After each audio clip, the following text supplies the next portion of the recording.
हाँ जी बच्चों, अस्सलाम वालेकुम। पिछली एक्सरसाइज में हमने मैट्रिक्स का इंट्रोडक्शन पढ़ा था। आज हम टाइप्स ऑफ द मैट्रिक्स पढ़ रहे हैं। इसमें पहली टाइप है रो मैट्रिक्स। अगर किसी भी मैट्रिक्स में एक रो होगी, जैसे कि ये एग्जांपल है, ए मैट्रिक्स है, बी मैट्रिक्स है, सी मैट्रिक्स है। अगर इस किसी भी मैट्रिक्स में एक रो होगी तो उसे हम रो मैट्रिक्स बोलेंगे। ठीक है, matrix having only one row is called the row matrix. इसी तरह ये सेकंड जो टाइप है कॉलम मैट्रिक्स। अगर किसी भी मैट्रिक्स में एक कॉलम होगा, जैसे कि ये मैट्रिक्स ए है, इसके अंदर एक ही कॉलम है, इसके अंदर भी एक ही कॉलम है, सी के अंदर भी एक ही कॉलम है, तो ऐसी मैट्रिक्स को हम क्या बोलेंगे? कॉलम मैट्रिक्स बोलेंगे। इसी तरह हमारे पास थर्ड जो टाइप है उसे कहते हैं जीरो मैट्रिक्स और नल मैट्रिक्स।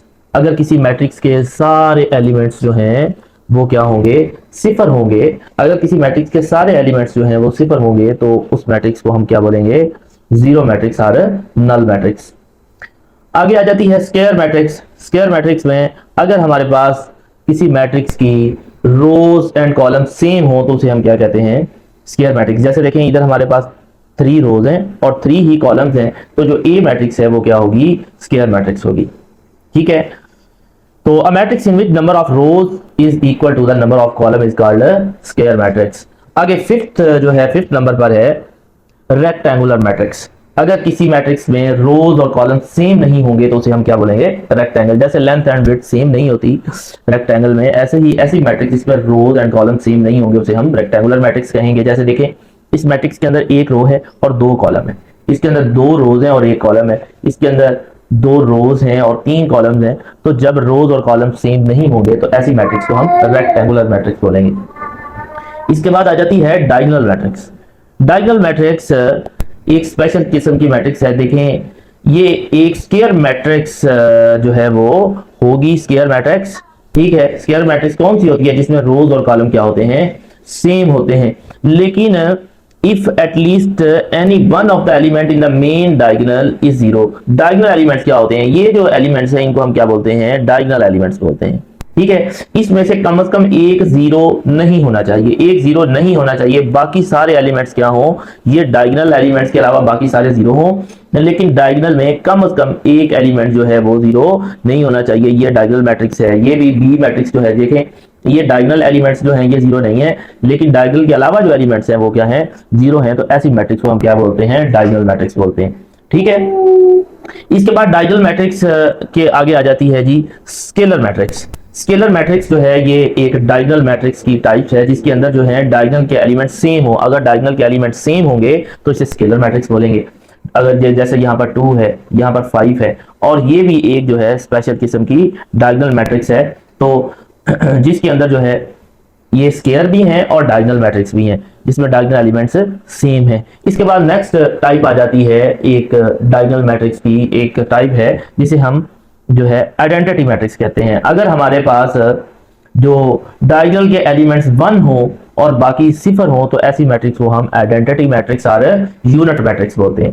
ठीक है जी, ये हमारे पास ना मैट्रिक्स की टाइप थी। अब हम एक्सरसाइज 3.2 की तरफ आते हैं। एक्सरसाइज 3.2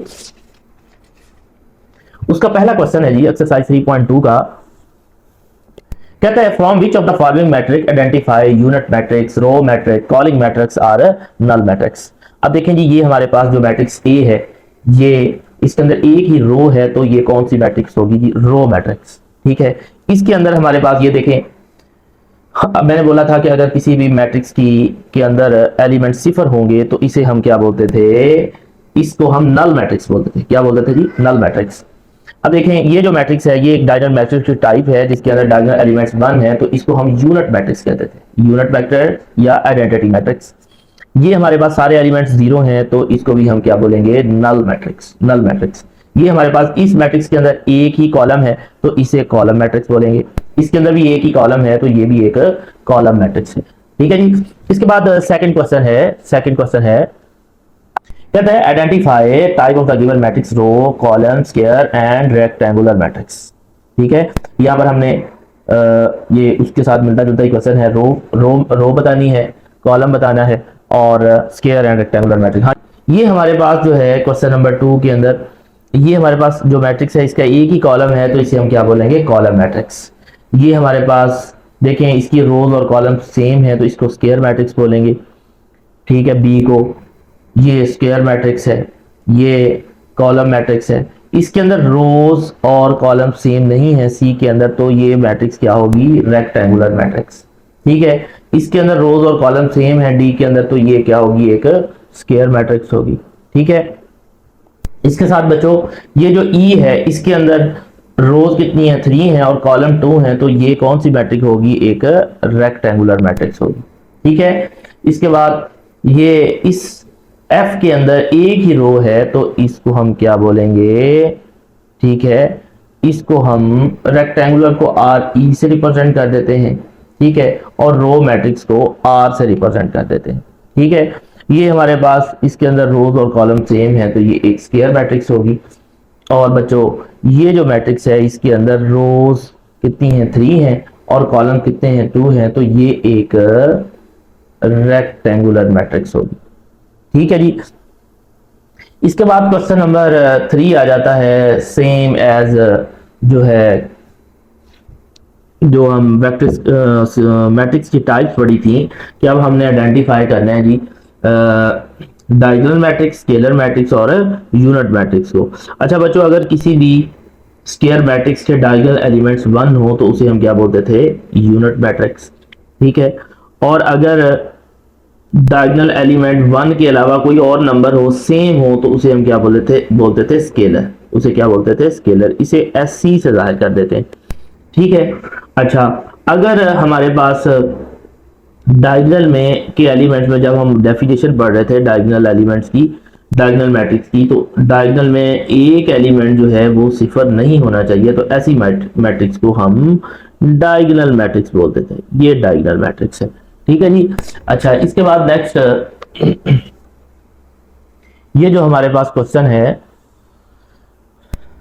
अब ये देखें, अगर डायगोनल के एलिमेंट्स सेम नहीं हैं तो फिर वो स्केलर नहीं होगी, बल्कि कौन सी मैट्रिक्स होगी, डायगोनल मैट्रिक्स होगी, ठीक है। यहां पर डायगोनल्स के एलिमेंट सेम है तो ये एक स्केलर मैट्रिक्स है, ये क्या है, एक स्केलर मैट्रिक्स है, ठीक है। क्वेश्चन नंबर 4 के अंदर हमने देखना है, find the transpose of each of the following matrix.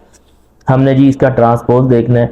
Transpose जब किसी भी मैट्रिक्स का फाइंड करते हैं तो आपने बच्चों उस मैट्रिक्स की रोज को कॉलम में चेंज कर देना है, रोज को किस में चेंज कर देना है, कॉलम में चेंज कर देना है। जैसे कि हमारे पास यही एक मैट्रिक्स है, अब अगर हम इसका ट्रांसपोज लिखेंगे तो क्वेश्चन नंबर 4 है, ये जितने भी हमारे पास क्वेश्चंस हैं, इसके पार्ट्स हैं, मैट्रिक्स हैं, इनका हमने ट्रांसपोज लिखना है। चले क्वेश्चन नंबर 4 को हम सॉल्व कर लेते हैं, जरा थोड़ा सा राइट कर लेते हैं। हाँ जी, एक्सरसाइज क्या थी हमारे पास, एक्सरसाइज 3.2, ठीक है जी बच्चों। क्वेश्चन नंबर 4 है इसका, क्वेश्चन नंबर 4,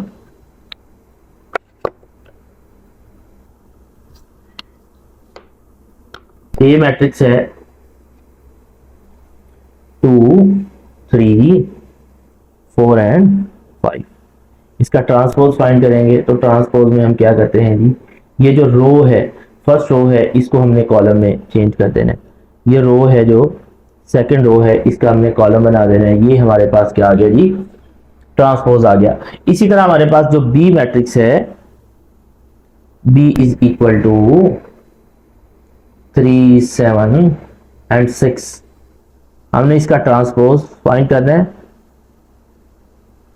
हाँ जी, ये पूरी, ये जो रो है इसको कॉलम में लिखेंगे, ये दूसरी रो है, इसका दूसरा कॉलम बना देंगे, ठीक है। ये तीसरी रो है, इसका हम क्या बना देंगे, तीसरा कॉलम बना देंगे। तो ये हमारे पास ट्रांसपोज आ गया। इसी तरह हमारे पास सी जो है, C is equal to C 5 -2 and 4।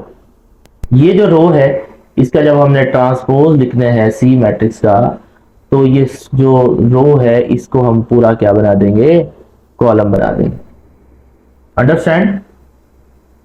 इसके बाद देखिए हमारे पास जो डी मैट्रिक्स है, D is equal to 2 5 3 6 4 and 7, ठीक है। हमने इसका ट्रांसपोज लिखना है। ट्रांसपोज, ये जो रो है, फर्स्ट रो है, इसका हम फर्स्ट कॉलम बना देंगे। सेकंड रो है, इसका सेकंड कॉलम बना देंगे। थर्ड रो है, इसका थर्ड कॉलम बना देंगे। ये जी हमारे पास क्या आ गया जी, ट्रांसपोज आ गया। ओके, अच्छा जी बच्चों, इसके बाद हम जो है क्वेश्चन नंबर 5 शुरू करते हैं। कहते हैं find the negative of the following matrix. हमने नेगेटिव जो है मैट्रिक्स की नेगेटिव फाइंड करनी है। ये जो मैट्रिक्स है इसके अंदर हमने जो है जब नेगेटिव मैट्रिक्स फाइंड करनी है तो जो एलिमेंट्स है मैट्रिक्स के उनके साइन क्या कर देने हैं, चेंज कर देने हैं। ठीक है जी, अब हम क्वेश्चन नंबर 5 करते हैं। क्वेश्चन नंबर 5 है ए इज इक्वल टू, ए जो मैट्रिक्स है क्या है, -3 0 5 एंड 6। इसकी नेगेटिव मैट्रिक्स क्या होगी, हमने सारे एलिमेंट्स के साइन चेंज कर देने हैं, 0 -5 -6। ठीक है जी बच्चों, इसी तरह हमारे पास जो बी मैट्रिक्स है, बी -3 3 -2 एंड 2, इसकी नेगेटिव मैट्रिक्स जो है वो 3 -3, सारे एलिमेंट्स के साइन चेंज कर देने हैं, -2। जो नेगेटिव में थे उनको प्लस कर दिए, जो प्लस वाले थे उनको नेगेटिव कर दिए। इसी तरह हमारे पास जो सी मैट्रिक्स है, सी मैट्रिक्स है, C is equal to -9 1 1 and -7। इसका आपने नेगेटिव मैट्रिक्स लिखनी है तो -c इज इक्वल टू, इसके एलिमेंट के साइन चेंज कर देने हैं, 9 -1 एंड 7। ये हमारे पास भी जो है नेगेटिव मैट्रिक्स आ गई सारे पार्ट्स की। इसके बाद देखें जी हमारे पास क्वेश्चन नंबर 6 है। ये जो है वो शॉर्ट क्वेश्चन के लिए इंपॉर्टेंट है। क्वेश्चन नंबर 6 है, कहता है ए मैट्रिक्स दी हुई है, ठीक है, आपने इसका एक बार ट्रांसपोज लेना है और फिर ट्रांसपोज लेना है, तो वो 2 बार ट्रांसपोज लेने के बाद वही मैट्रिक्स, ओरिजिनल मैट्रिक्स ए आ जाएगी। ठीक है, इसी तरह बी में सेकंड पार्ट में भी आपने बी मैट्रिक्स का 2 बार ट्रांसपोज लेना है तो वो बी के बराबर आ जाए। तो ये आपने वेरीफाई करना है। चलें जी वेरीफाई करते हैं। हाँ जी, क्वेश्चन नंबर 6 है,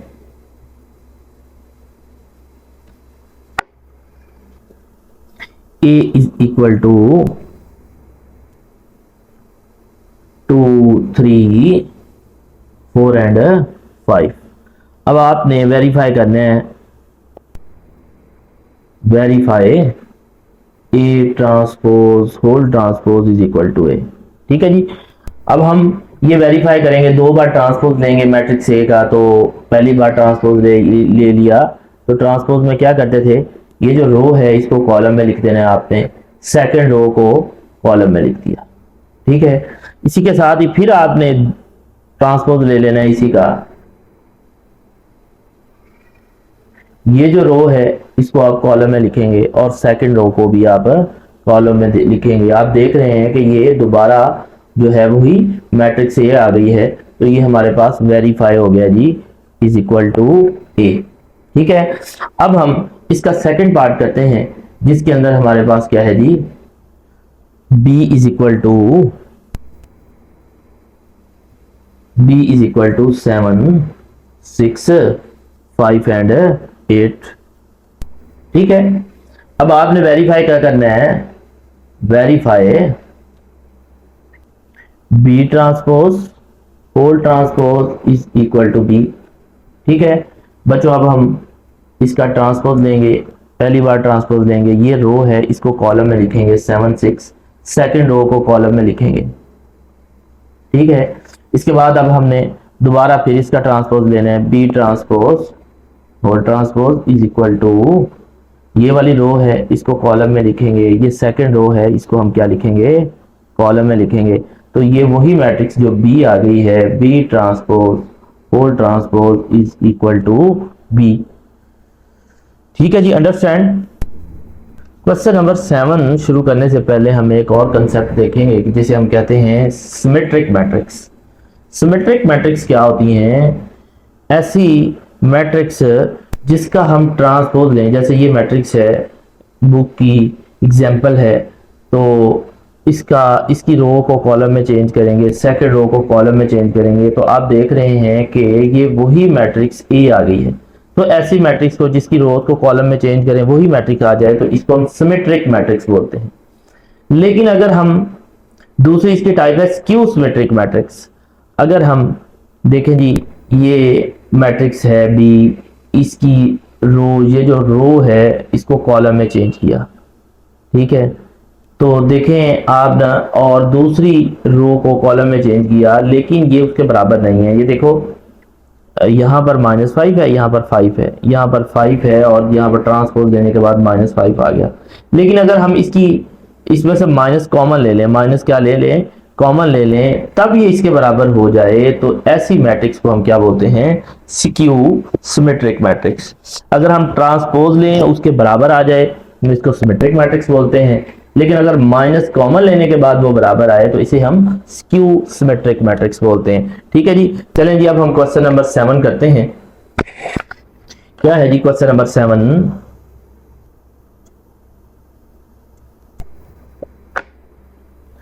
L is equal to 2, 3, 4,